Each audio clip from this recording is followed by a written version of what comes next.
মোৰ এতিয়ালৈকে কিমান টকা খৰচ হ'ল মানে মিস্ত্ৰীৰ হাজিৰা মই এতিয়ালৈকে কিমান দিলোঁ আৰু গোটেই ঘৰটোত টোটেল মোৰ কিমান খৰচ হ'ল পিছে পিছে আহি আছে ঠিক আছে মনে মনে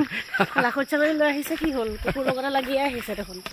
আজি ৰাতিপুৱা সোনকালে উঠিলোঁ উঠি মেলি মৰ্ণিং ৱাক কৰিলোঁ মৰ্ণিং ৱাক কৰি মেলি তাৰপিছতে আহিলোঁ দেখাও এয়া আইতাকৰ লগত আইতাকৰ লগত মৰ্ণিং ৱাক কৰিলেগৈ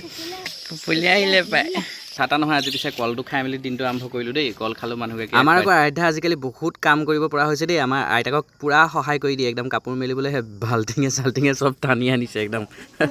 ভাত পানী খাই মেলি মানুহগৰাকীৰ লগতে ওলাই গ'লোঁ কাৰণ আজি অলপ কাম আছিলে মোৰ মানে বুলেটখন ছাৰ্ভিচিং কৰিলোঁ আৰু অকণমান প্ৰব্লেম দিছিলে আচলতে ভয়ো লাগে আজিকালি তেলৰ যিহেবোৰ দি আছে ইথানলৰ কথা আমাৰ বেটীয়ে এতিয়া সকলো কামতে ককাক আইতাকক সহায় কৰেই ককাক আইতাকে কিবা কৰা দেখিলেই হ'ল আৰু ঘৰত থাকি এতিয়া এয়া ঘৰ সৰাত সহায় কৰি দিছে মকৰা জাল চাফা কৰাত সহায় কৰি দিছে আহি পোৱাৰ পিছত আমিও তাইৰ লগতে অলপ খেলিলোঁ আজিকালি দিনবিলাক অকল তাইৰ লগতেই পাৰ হৈ যায় আৰু কেতিয়ানো সময়কণ পাৰ হৈ গমেই নাপাওঁ তাৰ পৰা আবেলি তাইক ওলাই যাবলৈ লাগে সেয়া ওচৰতে অকণমান খোজকাঢ়ি মেলি তাইক উলিয়াই আনিলোঁ বৰ ফূৰ্তি পায় মোৰ এতিয়ালৈকে কিমান টকা খৰচ হ'ল মানে মিস্ত্ৰীৰ হাজিৰা মই এতিয়ালৈকে কিমান দিলোঁ আৰু গোটেই ঘৰটোত টোটেল মোৰ কিমান খৰচ হ'ল চাওক আমি এতিয়া এই ছাতৰ ওপৰতে উঠি আছোঁহি মানে আৰাধ্যাক লৈ আহিছোঁ এয়া আৰাধ্যাৰ মানে ওলাই যাবলৈ উৎপাত লাগে আৰু কি কাম কৰিছা আকৌ তুমি বাবা আৰাধ্যা যিহেতু মোৰ লগতে লাগি থাকে গতিকে মাকে ধৰি দিওঁতে ভিডিঅ'টো বনাইছিলে পৰিলেই তাই ঘৰটোত মানে মুঠতে টোটেল কিমান টকা খৰচ হ'ল এতিয়ালৈকে আৰু কিমান টকা মই দিলোঁ সেইটো আপোনালোকক কওঁ বুলি কাৰণ বহুতে সস্তাত হস্তীয়া মিস্ত্ৰী লগালোঁ কৈ আছে ন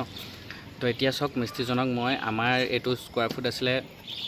প্ৰায় 1200তকৈ বেছি আৰু আগতে বনোৱাটো বেলেগ আছিলে গতিকে মই যদি আপোনালোকক দেখুৱাওঁ এইটো চাওক ইয়াৰ পৰা আপোনালোকে লেন্থটো চাব পিছফালে আমাৰ এইকণ বহোৱা হৈছে টোটেল গোটেই এই এৰিয়াটো আপোনালোকে যদি চায় আৰু আগফালৰ অকণমান আছে আগফালৰ এইটো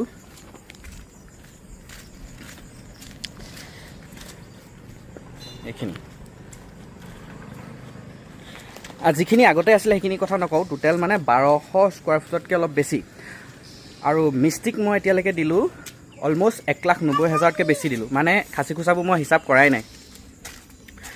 আৰু বাকী ঘৰটোত যিখিনি হিচাপ হ'ল সেইখিনি পূৰা মই বহীত বনাই গৈছোঁ ইয়াত গজাল আছে চাবা দেই ডাঙৰ ডাঙৰ গজাল আছে সেইখিনি অঁতৰা নাই দেহা চাবা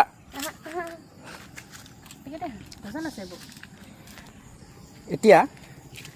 সেইখিনি মোৰ পূৰা ৰিচিভ আছে প্ৰতিটো বস্তু লোৱাৰ সেইখিনি পূৰা বাজেট বনাই থোৱা আছে বহীত সেইখিনি দেখুৱাম আপোনালোকক মই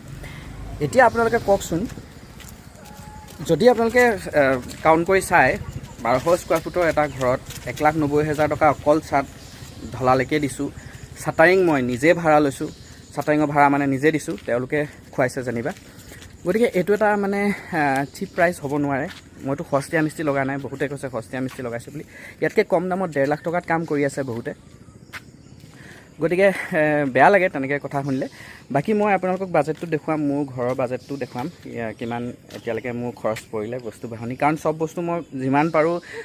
1 নম্বৰ কোৱালিটিয়ে ইউজ কৰিবলৈ চেষ্টা কৰিছোঁ দেখুৱাইছোঁ আপোনালোকক বাকী দেহা সেইটো মই আপোনালোকক নেক্সট ভিডিঅ'ত দেখাম মানে এটা RCC ঘৰ বনালে আপোনালোকে যদি 1000 স্কোৱাৰ ফুটৰ বা 1200 স্কোৱাৰ ফুটৰ ছাদ ঢলালৈকে কিমান খৰচ হয় টোটেল এষ্টিমেটটো আপোনালোকে ল'ব পাৰিব তো আজিলৈ বাই বাই দেহা বাই বাই কৈ দিয়া বাই বাই কৈ দিয়া বাই বাই কৈ দিয়া বাই বাই কৈ দিয়া বাই বাই